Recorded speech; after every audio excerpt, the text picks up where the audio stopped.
Hundreds of Koreans were forced to toil in coal mines under inhumane conditions in Japan's Hashima Island. That hell on earth is glorified by Tokyo and even earned a World Heritage Site status while hiding its dark history.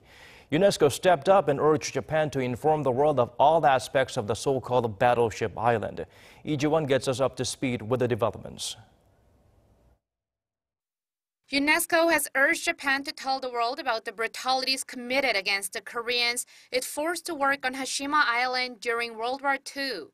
The decision was made Wednesday at a meeting of UNESCO's World Heritage Committee, which looked at Japan's progress on the commitments it made when the industrial facilities, including those on Hashima, were registered as World Cultural Heritage Sites in 2015. At that time, Tokyo had promised to publicize Hashima's full history. The island, southwest of the country, is promoted by Japan as a historical site from the Meiji Revolution period. But it was also where some 500 to 800 Koreans were forced to work for little or no pay and hardly any food. Japan had said it would let visitors know that a large number of Koreans were brought there against their will and forced to work in the coal mines under harsh conditions. It also said it was prepared to take measures to commemorate the victims, like setting up an information center. But these promises have not been implemented properly.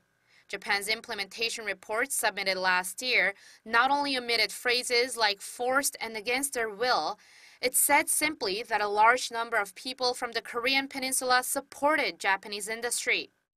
And the information center, it said, would be in Tokyo, over 1,000 kilometers away from Hashima. Even worse, it was to be set up as a think tank, which could be used to portray the facts as a matter of opinion. In its evaluation Wednesday, adopted by consensus, the committee did not outright ask Japan to use the word forced, but it did urge Japan to fully implement its pledges.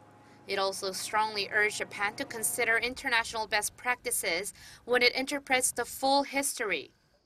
And as if to further remind Japan of its promises, the draft included Japan's 2015 statement.